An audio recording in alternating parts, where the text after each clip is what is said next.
That was impressive. Thank you very much. Thank you very much. You give a man enough free time, and he's going to come up with cool looking transitions. So you might be wondering, what is this show? I'm glad you're here. First of all, also glad you're asking. This is Spilling the IT. This is an opportunity to ask technology questions, and we are going to get those answers for you. I'm Paul Burke. I am the social media director of Quest Technology Management, and we have Adam Burke here joining us, VP of Partnerships at Quest Technology Management. Adam, how is life? Life is good. Life is good. Solid week. I can't believe we're already into October, which is nuts. But wrapped up the quarter. Good quarter. Hope everyone had a solid Q3, and time to get after the fourth quarter and close out the wonderful year that has been 2020. So yeah, it's good. It's a good day.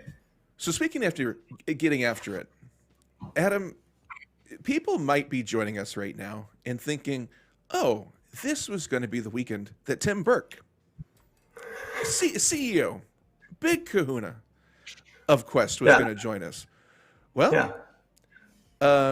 turns out Tim is very much like Moby Dick in that he is a hard man to get a hold of. But we did get a photo before Tim was left.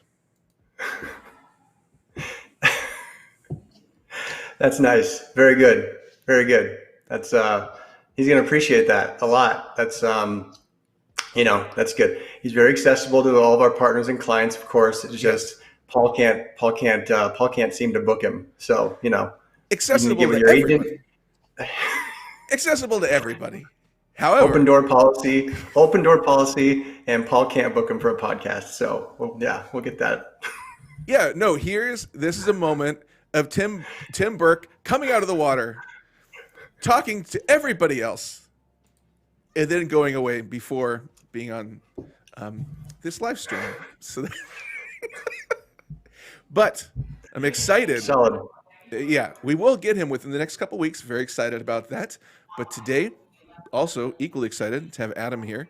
Um, I wanted to talk about, and people might be wondering why did we have this graphic to start off the show? Well, I thought it was, well, one, it's pretty, and I like that. And two, it's a channel, and we were going to talk about channel convergence. I also have a very fancy graphic for that. Check this out, Adam. Oh, what do you got? Today we're Channel talking convergence. about channel convergence. What is it? Why is it important? Why should you be aware of it? Adam, Right on. want to dive in? Sure. So, 10 years ago, we started at Quest our partner program, which is basically a way for our organization to work with other teams that maybe do part of what we do and maybe not all of what we do. So, what we found when we started getting involved in partnerships was there have been different silos in IT about how things are consumed, how things are purchased, how things are acquired, and how they're delivered. And you've had traditional distribution channels, you've had direct relationships with the manufacturers, you've had different types of integrated people who are doing as a service options. And all of those different channels over about the last 20 years, probably longer, have been consolidating and kind of coming together in different areas. So different ways of buying technology have been changed. The cloud definitely shifted this. We alluded to the complexity that's been the year of 2020. That's rapidly advanced the way people purchase, subscribe, and deal with technology. So channel convergence has been something that's been on my mind for a long time. I think it's an amazing opportunity for people in the technology space as well as in the consumer and in the actual end user and business space to, rely on people that have been helping them, as advisors, as trusted consultants, trusted advisors to get involved in all sorts of different aspects of their business, help them deliver technology kind of across the spectrum there. So, And where are you most excited that it's going? so I'm pretty pumped in the idea that, well, selfishly, Be we selfish, are Adam. Be I'm a selfish selfish. guy. Yeah, I'm selfish. Okay. So selfishly, the opportunity for us, and what's great is more and more people are getting involved in helping their clients work with security partners, with infrastructure as a service partners, with cloud, moving to the cloud. There's a huge gap in the market for organizations that help execute and deliver on complexity. Um, and that's a big opportunity for organizations like Quest, who are in that system integration managed service concept for the middle market. Huge. It's an amazing opportunity for organizations like us, because so many parts and pieces of a traditional the way IT has been traditionally handled are all coming together. You used to have, facilities managers and IT managers and, telecommunications managers and systems engineers, network engineers. It happened with automation at the VM level, so like back 10 years ago, people were talking about, systems engineering and system administration evolving into a different thing because automation was happening. You used to have to provision certain servers, and you'd have to be able to load operating systems. And you and I remember these days back when, remember when Brian would come over to our house when we were little kids, and Hmm. we'd be so excited because Brian's a system administrator, a long-term employee of Quest. He'd come over and he'd have all these discs, and he'd load up the games, and we'd be able to play Doom 3D or something crazy Hmm. like that. And that And was, I would you know, ultimately get exhausted trying to figure out the puzzles in Mist and give up and go back to doing homework. It was so difficult. I would have rather have done homework. That's Mist. Hot takes. yeah, Anyways, hot takes on missed. But yeah, so anyways, that provisioning, the downloads, the automation has just changed the way that those things have been purchased, and the way those things have been done. So it's not necessarily like removing any skill sets, but it's just pulling a lot of things together, which has been exciting to see, and that's changed the way people are selling and changed the way people are buying too. and So you mentioned a couple minutes ago, and I wanted to get back to it because I thought it was really interesting. You mentioned there being a large gap in Quest is definitely in filling that need. Why is there such a gap? um, Do you have I any? don't know. Well, I don't know if I want to say there's a gap. I don't want to disparage anything out there, but I think a lot of people, and we get this all the time from partners and sometimes from customers, is they all kind of want to know, like, hey, what is your core competency? What is the one thing that you're good at? And I don't know if it's a market situation or a investment situation or the way like private equity or venture capital looks at technology, but they all kind of want to scale. They all want to scale as much as possible on one or two things, make a ton of money, and flip the company. I've gone to a few like local business investment kind of events, and it's weird. The people almost talk about like the valuation of a company and what they're going to get from selling it to the next buyer, Hmm. rather than what's the actual revenue of that company.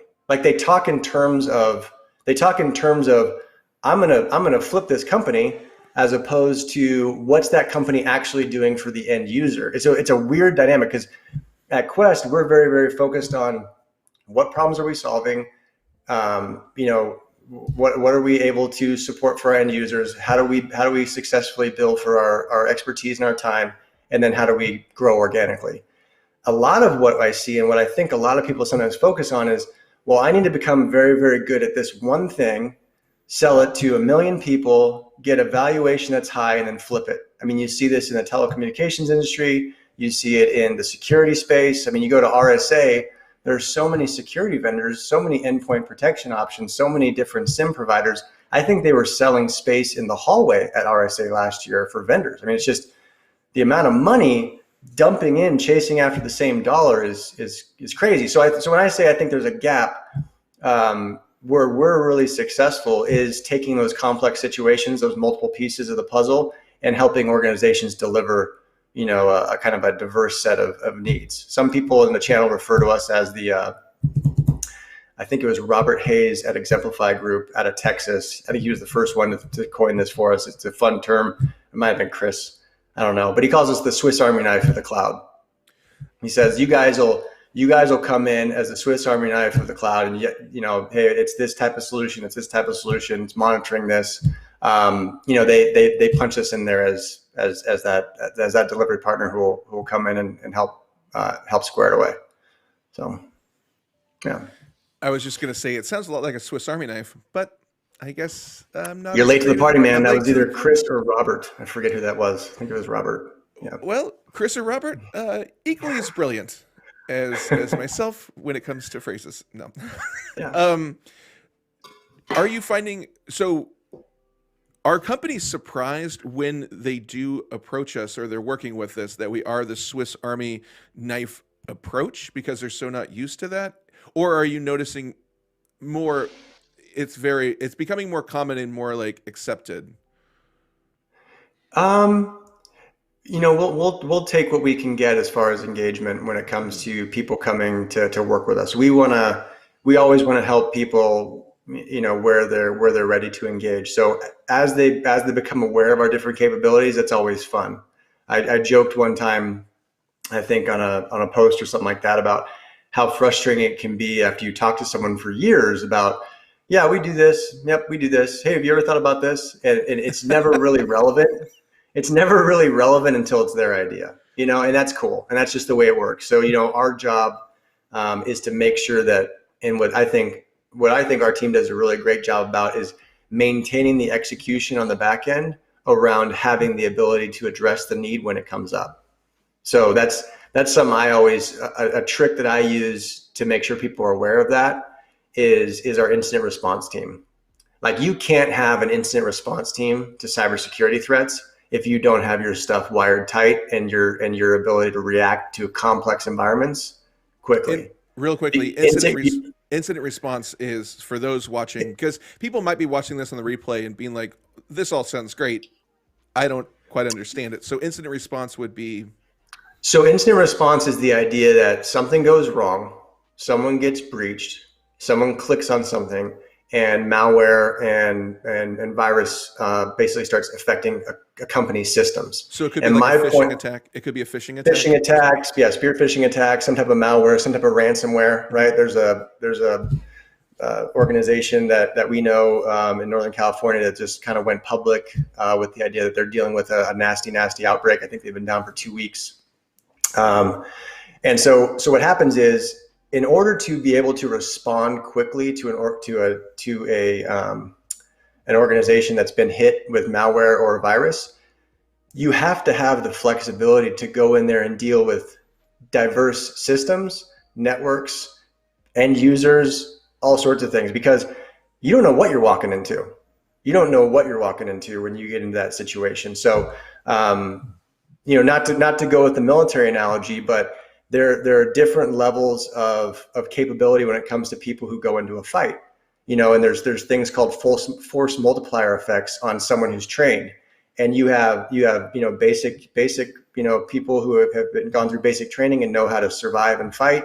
And then you go all the way up to the super badass killers who are in special forces and things like that. Those guys are called force multipliers. They get involved in a situation.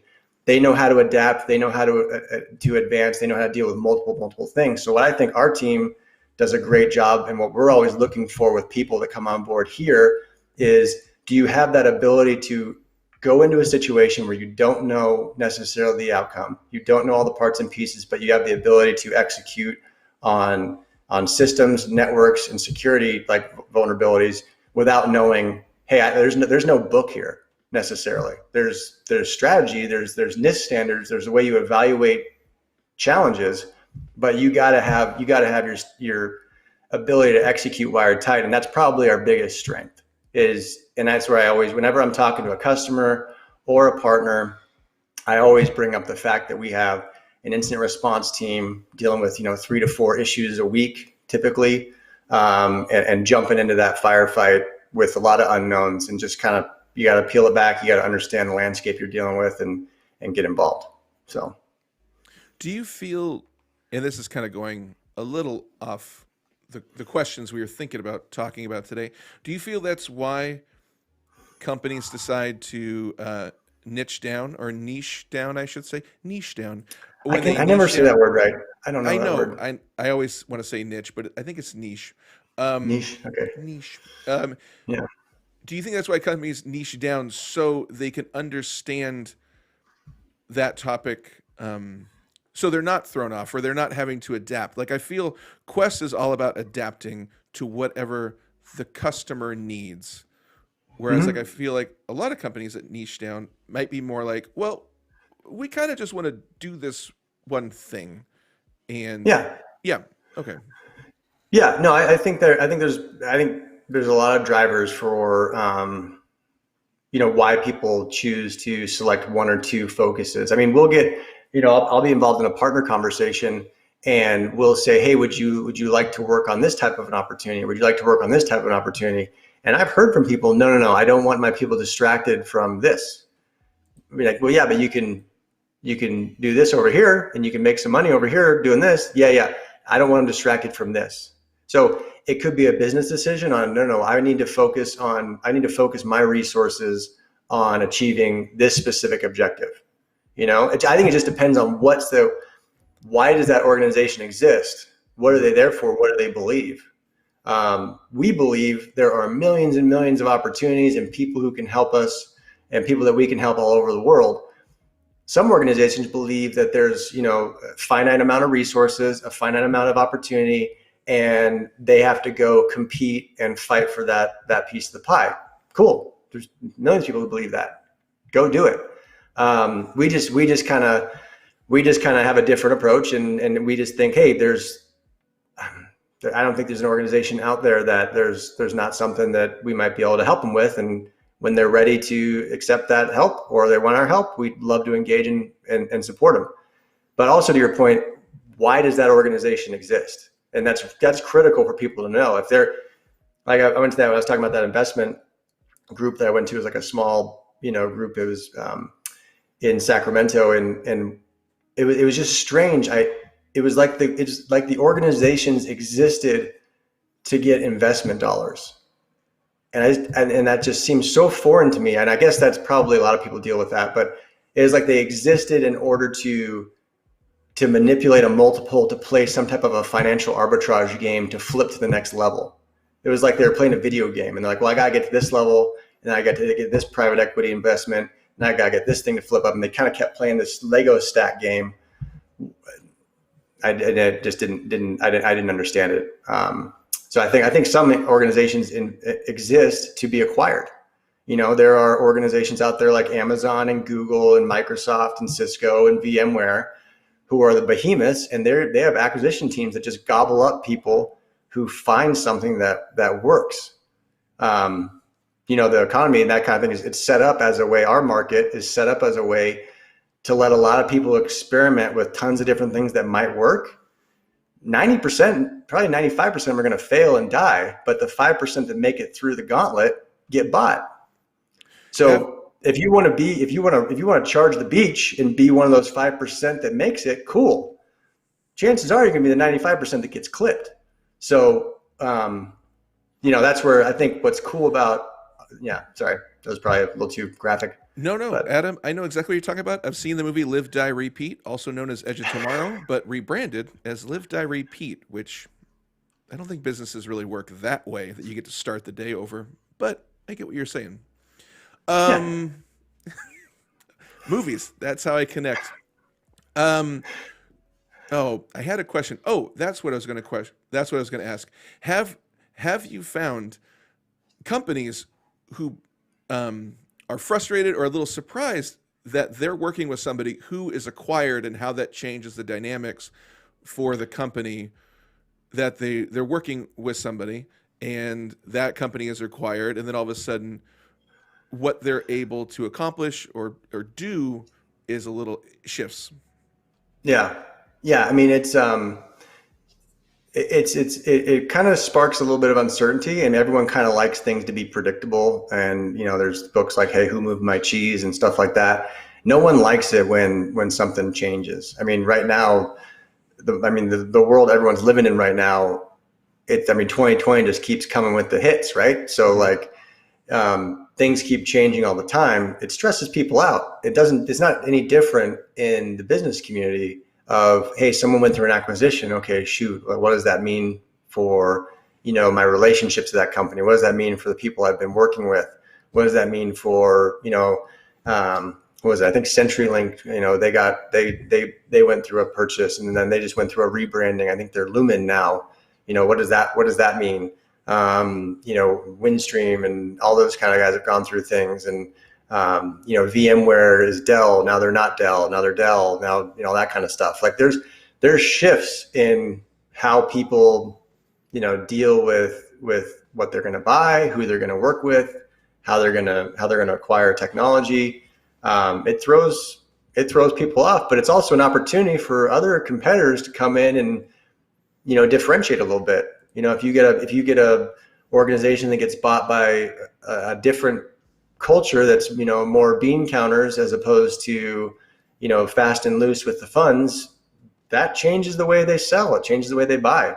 So, yeah, those types of things, definitely change how people work together.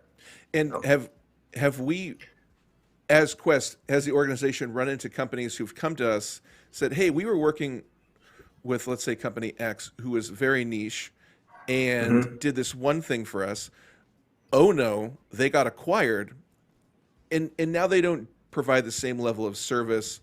So we're a little frustrated, and then they might pivot to us, or at least come talk to us for possible answers." Is that a situation that happens? Because Oh yeah. yeah, Oh yeah. okay, Yeah. I mean, I think Mike Dillon says it. I mean, sometimes in chaos, there's danger, but there's opportunity too, right? So when things get a little shifted around, there's definitely an opportunity to help organizations deal with that change. It might be a shift in service, it might be a relationship thing, it might be a challenge that, hey, they always used to consume technology this way, but they had a new IT director come in and he really believes in a cloud first strategy. You gotta roll with that. I mean, everyone hates it. You have a client or you have a partner, you have someone, they've always been buying this way or they've always been doing it this way, and all of a sudden leadership shifts. Um, who that's those are moments where you roll with it. You deal with the way that they're seeing the world, and oftentimes it's an opportunity to see what else is out there and see what else is going on. But you definitely got to roll with it. So, and I think that's definitely a strength of organizations that survive through challenging times, is the ability to roll with it. And back to my earlier point about scale and about leveraging one or two key capabilities, single leg stools don't last very long. So that you got to make sure you have some diversity in your service offerings. I know, it's not a new point that diversity is the only free lunch, but you better diversify how you're servicing the market, because if something shifts substantially, it can take you out. okay. So this is a great conversation. I know we're coming up on about a half an hour, so I want to respect everybody's time. Adam, any final We didn't talk thoughts? about convergence, man. We went deep in Well, the let's talk about convergence. scalability. All right, let's talk about convergence. Let's do it, No, it's all Adam. good. No, yeah, No, no, let's talk yeah, about. You want to, Adam? Listen, I can go over sure. time. I can go over time. Everybody watching is enjoying this. On the replay, they're like, "I hope it doesn't end," so it doesn't have to end. Let's talk about convergence. Yeah, yeah. Talk Well, to me, so Adam. Channel do you know? convergence. Well, channel convergence. So there's, one of the areas that I've found really, really interesting is, and I was talking to a partner about it this week, is organizations that are used to selling kind of one or two, transaction models are really trying to shift into the services conversation. And something that we're all learning together kind of as partners is having a conversation about services and about doing integration support and turning up technology and all that good stuff is a very, very different conversation than selling a license or selling a box or selling a router or a switch. Now, those are great revenue, great opportunities, great solutions around selling products and licenses and things like that. Awesome business. Quest has been doing that for 38 years, and we do it really well. But the services conversation and being able to say, hey, I'm going to help build that with you, or I'm going to help design that house with you, or I'm going to help manage that property for you, is a different conversation. It's a there's contracts, there's SLAs, there's all sorts of different things that go into it. And if you treat them the same, you you can be missing out on some opportunity. So that's one of the things in the Convergence. We work with a lot of people who are kind of traditional, what you'd say, technology brokers, that broker specific transactions and specific services. But maybe having that integration concept, huge opportunity to talk, helping people with their applications, helping people with ongoing security, all those types of services.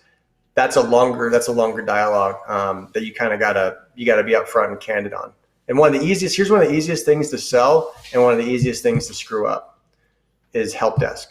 That is one of the easiest things to sell in the world. How is it one of the hardest things or the easiest things to screw up?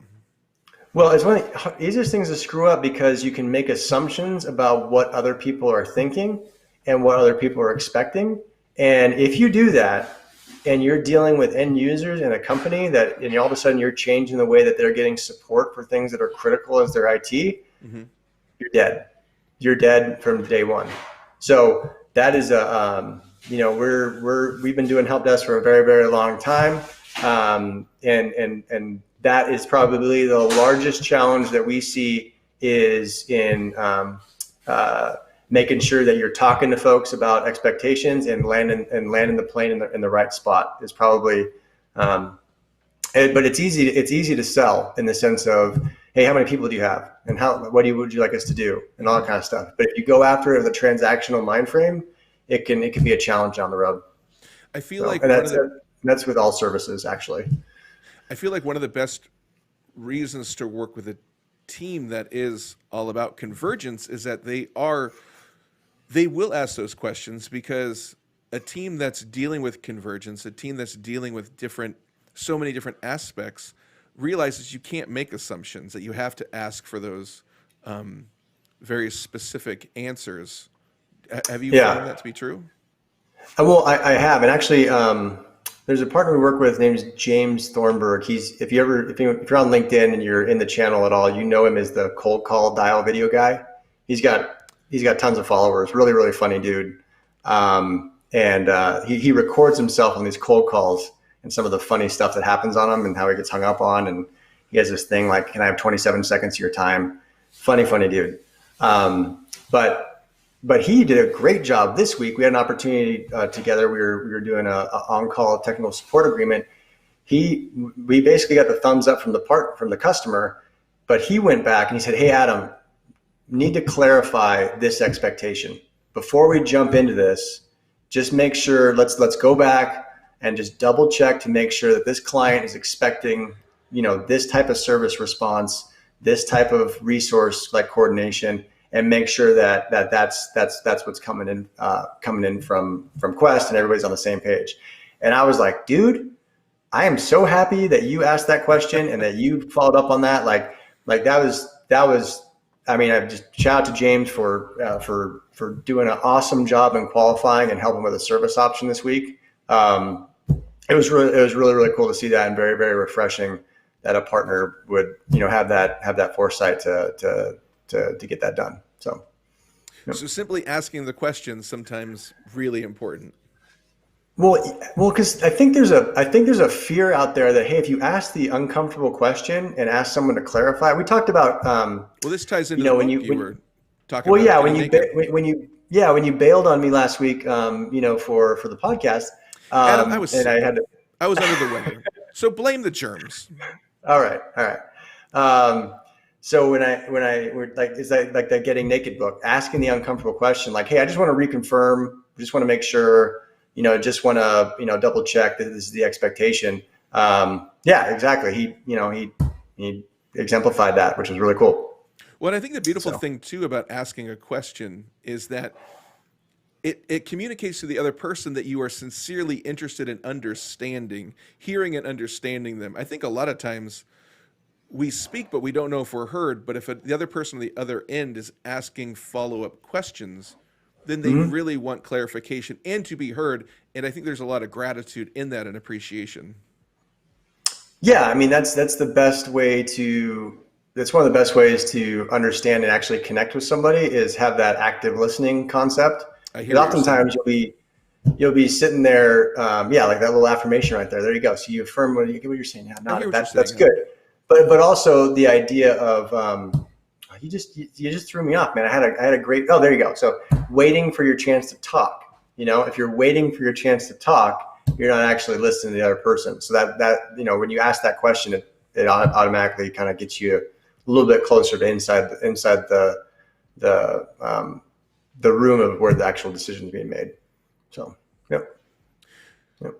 So we definitely we, we got a little off topic on convergence. So getting back on convergence, um, Yeah. what are other important, I guess, questions that people might not be asking about channel convergence that they should be considering? Just working with partners as far as and understanding, what their strengths are, and kind of what their plans are for how they want to do business and how they've done in the past. We do all sorts of, creative delivery options around, subscriptions versus one-time purchases versus annual, all that kind of stuff. So it's just the idea of asking the question for partners and for anybody involved in the channel is, hey, how do you do business? How do you like to service customers? So Nice. So first, start with a question, and then yeah. just kind of move on from there. Yeah. I mean, it's fun because you have distribution. You have like the traditional big distributors, the Ingram Micros, Tech Datas, and Cinex and folks like that who are all kind of they're selling what they're selling to the VAR community. And then you have the big master agents, the Telarises, Avants, Intelisys, TBIs of the world. They're selling a certain way. And then you have integrators like Quest who are helping put the pieces together for the end user, or for a lot of our customers are some people would consider them competitors. So the idea that hey, we partner with people who would like our help, and if you'd like our help, but maybe we compete in one aspect of business, but we help align in another one.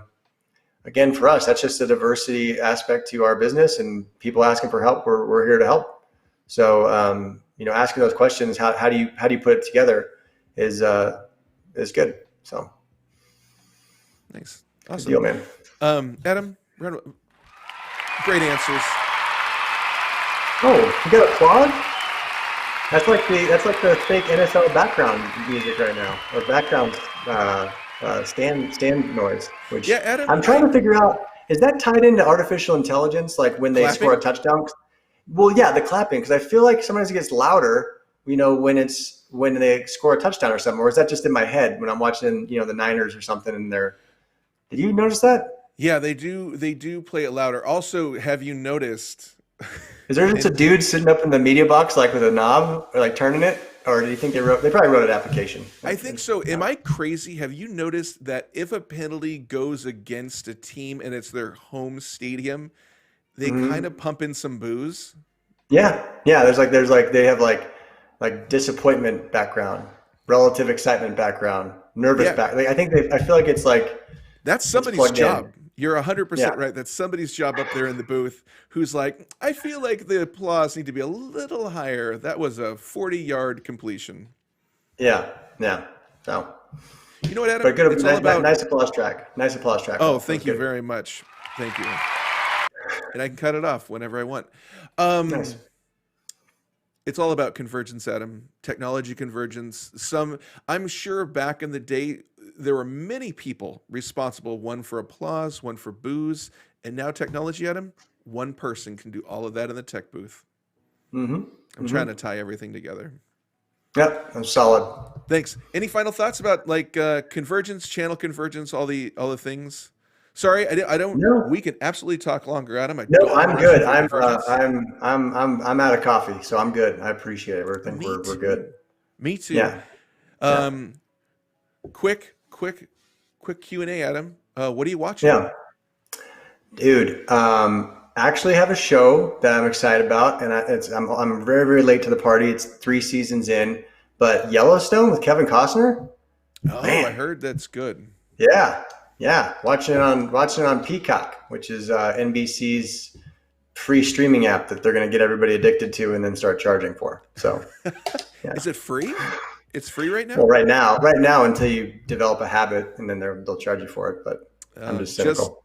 the first taste of Peacock is free. Interesting. Yes. Yep. Well, Yeah. Clip that part. That's good. We'll punt that out.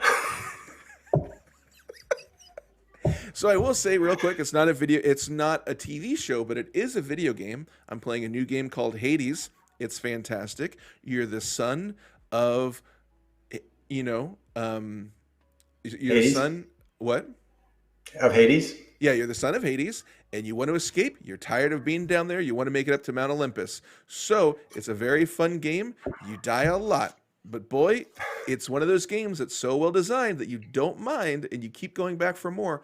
Also, the soundtrack, spectacular. All right. So, Solid. yeah, Solid.